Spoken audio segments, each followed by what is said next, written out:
Israel और Iran के बीच 5वें दिन भी संघर्ष जारी है। जंग के बीच इजराइल के सैन्य प्रवक्ता ब्रिगेडियर जनरल एफी डेफ्रिन ने दावा किया है कि ईरान से सतह पर मार करने वाले 120 मिसाइल्स लॉन्चर्स नष्ट कर दिए गए हैं। कुद्स फोर्स के 10 कमांडर्स भी तबाह कर दिए हैं।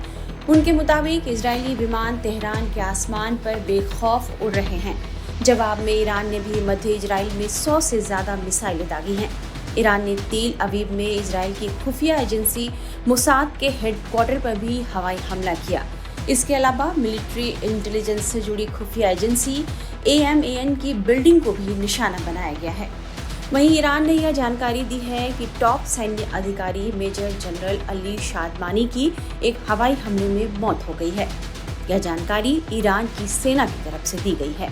वहीं मीडिया रिपोर्ट्स में यह बताया जा रहा है कि इजरायली हमले में ईरान के कई अन्य टॉप कमांडर्स की भी मौत हो चुकी है, जिससे ईरानी सेना पूरी तरह हिल गई है।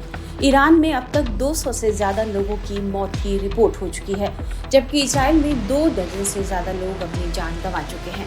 लेकिन इजराइल और ईरान के बीच जंग अपने सबसे खतरनाक मोड़ पर अब पहुंच गई है, जहां ईरान को अमेरिका ने आखिरी अल्टीमेटम दे दिया है कि ईरान या तो समझौता कर परमाणु कार्यक्रम छोड़ दे या पूरी तरह तबाह हो जाए। वहीं इजरायली PM बेंजामिन नेतन्याहू ने जंग खत्म करने को लेकर कहा है कि अयातुल्ला खामेनी की हत्या से ही यह जंग रुकेगी। ऐसे में कहा जा रहा है कि खामेनी अपने परिवार के साथ बंकर में जाकर छिप गए हैं। सवाल उठ रहे हैं कि क्या इजराइल का अगला टारगेट अब खामेनी है और ईरान उनके शासन का अंत करने पर आमादा है। ईरान इंटरनेशनल की एक रिपोर्ट में दावा किया गया है कि इजराइल कभी भी खामेनी को निशाना बना सकता है, लिहाजा खतरे को देखते हुए उन्हें ऐसे अंडरग्राउंड बंकर में छुपाया गया है जहां की इजरायली सेना की नजर न पड़े। वहीं ईरान इजरायल युद्ध के दौरान अमेरिकी अधिकारियों के हवाले से छपी एक रिपोर्ट में भी यह दावा किया गया है कि इजरायल ने ईरान के सर्वोच्च नेता अयातुल्ला अली खामेनी को मारने का प्लान बनाया था, लेकिन अमेरिकी राष्ट्रपति डोनाल्ड ट्रंप ने फिलहाल इजरायल के प्लान को रोक कर रखा है। मीडिया रिपोर्ट्स में यह कहा जा रहा है कि ट्रंप का प्लान दरअसल नेतन्याहू के जरिए खामेनी पर दबाव डालना है, ताकि वह परमाणु कार्यक्रम की अपनी जिद को छोड़ दे। इधर अमेरिकी राष्ट्रपति डोनाल्ड ट्रंप ने सख्त लहजे में ईरान को परमाणु हथियार बनाने से रोकने की चेतावनी भी दे दी है। अमेरिकी राष्ट्रपति डोनाल्ड ट्रंप G7 शिखर सम्मेलन को बीच में ही छोड़कर वॉशिंगटन भी लौट गए हैं।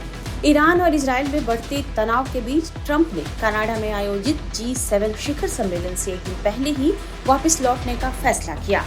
राष्ट्रपति ट्रंप की वतन वापसी पर व्हाइट हाउस ने अपने एक बयान में कहा है कि मिडिल ईस्ट में बढ़ते तनाव के बीच कई अहम मुद्दों पर फोकस करने के लिए ट्रंप वापस आ रहे हैं।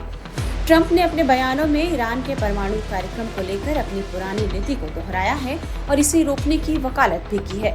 उनके इस रुख ने एक बार फिर सवाल खड़े किए हैं कि क्या यह तनाव युद्ध की ओर बढ़ सकता है।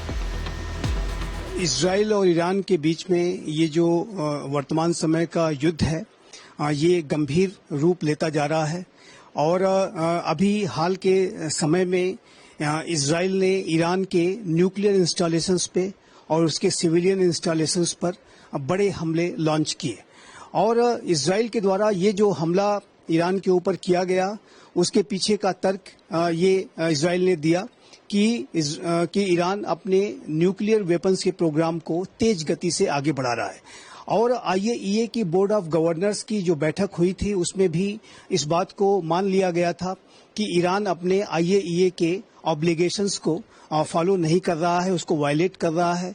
और ऐसे में इस बात की संभावना बन रही थी कि जो इजराइल का ईरान के ऊपर एक बड़ा हमला होगा, उसके न्यूक्लियर इंस्टॉलेशंस हिट होंगे। यूनाइटेड स्टेट्स ऑफ अमेरिका के राष्ट्रपति डोनाल्ड ट्रंप ने भी इस बात की आशंका जताई थी। ईरान और अमेरिका के बीच की जो नई न्यूक्लियर डील को लेकर के जो बातचीत चल रही थी, वो 5 राउंड की यद्यपि की हो चुकी थी, लेकिन उसके ज्यादा कोई सब्सटेंशियल आउटकम्स उसमें नहीं आ रहे थे।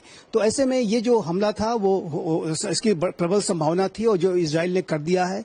उसके बाद अब ईरान ने भी जवाबी कार्रवाई की है और इजराइल की अनेक सिटीज को टारगेट किया है, जिसमें तेल अवीव में उसको कई बड़ी सफलताएं मिली हैं। इजराइल का जो मिलिट्री हेडक्वार्टर्स है वो हिट हुआ है। हाइफा शहर में भी ईरान की जो मिसाइल्स हैं उसने हिट करने में उसे सफलता हासिल की है। तो ये जो पूरी स्थिति है एक युद्ध का स्वरूप वो ले चुकी है। लेकिन ये जो युद्ध है यदि आगे एस्केलेट करता है तो जाहिर है कि दोनों ही राष्ट्रों को इसमें बड़ी क्षति उठानी पड़ सकती है। लेकिन इस पूरे युद्ध में जो ईरान के को ज्यादा क्षति उठानी पड़ेगी स्पष्ट रूप से दिखाई देता है। आगे का जो सिनारियो है इस युद्ध का इस बात पर निर्भर करेगा कि ईरान अपने न्यूक्लियर वेपन्स के प्रोग्राम को किस दिशा में ले जाता है। यदि वो अपने यूरेनियम इनरिचमेंट के प्रोग्राम को तेज गति से अभी भी आगे बढ़ाता है तो मेरे असेसमेंट के मुताबिक इजराइल ईरान के न्यूक्लियर इंस्टॉलेशंस पर जो कि डीप अंडरग्राउंड जो न्यूक्लियर फैसिलिटीज हैं उसके ऊपर बड़े हमले कर सकता है और उस पूरी प्रक्रिया में यूनाइटेड स्टेट्स ऑफ अमेरिका भी उसका सीधा साथ दे सकता है और ईरान को जाहिर है कि ऐसी स्थिति में और भी भारी क्षति उठानी पड़ सकती है। और आगे का जो इस पूरे युद्ध का जो सिनारियो है वो ईरान के बिहेवियर पर डिपेंड करता है कि ईरान अपने न्यूक्लियर वेपन्स के प्रोग्राम को यदि वो लिमिट करता है, अमेरिका के साथ वो जो एक नई डील राष्ट्रपति ट्रंप जिसको साइन करने के लिए दबाव डाल रहे हैं वो यदि कर लेता है तो ये युद्ध रुक सकता है। लेकिन यदि ईरान ने न्यूक्लियर वेपन्स के प्रोग्राम को आगे बढ़ाने की कोशिश की और यदि यूरेनियम एनरिचमेंट को तेज करने की कोशिश की तो ऐसे में इजरायली हमले और अधिक तेज होंगे और उस हमलों में अमेरिका भी इजराइल का सीधा साथ देते हुए ईरान पर सीधे हमले कर सकता है, क्योंकि अमेरिका और इजराइल दोनों इस बात को समय समय पर कहते रहे हैं कि वो ईरान को न्यूक्लियर वेपन्स एक्वायर करने नहीं देंगे और उसके लिए वो बड़ी से बड़ी कार्रवाई करेंगे। तो ऐसे में अब देखना होगा कि ईरान का न्यूक्लियर वेपन्स प्रोग्राम इस तरीके की युद्ध की स्थिति के बाद किस दिशा में बढ़ता है, उसी के आधार पर ही आगे इस युद्ध का स्वरूप निर्धारित होगा। The intelligence chiefs of Iran Islamic Revolutionary Guards Corps and 2 other generals were killed in Israeli attack on Sunday. जी, जो ईरान की IRGC के टॉप कमांडर्स इसमें मारे गए हैं, इंटेलिजेंस के चीफ इसमें मारे गए और इजरायली हमले में जो ईरान के मिलिट्री के चीफ भी इसमें मारे गए। साथ ही साथ अनेक न्यूक्लियर साइंटिस्ट्स को भी इजराइल ने इस हमले में एलिमिनेट किया है। तो इससे ये स्पष्ट है कि इजराइल के द्वारा ये जो कार्रवाई की गई एक बहुत बड़ी और गहरी मिलिट्री प्लानिंग के साथ ये की गई थी और इसमें इजराइल की जो इंटेलिजेंस एजेंसी मोसाद है उसने बड़ी भूमिका निभाई है।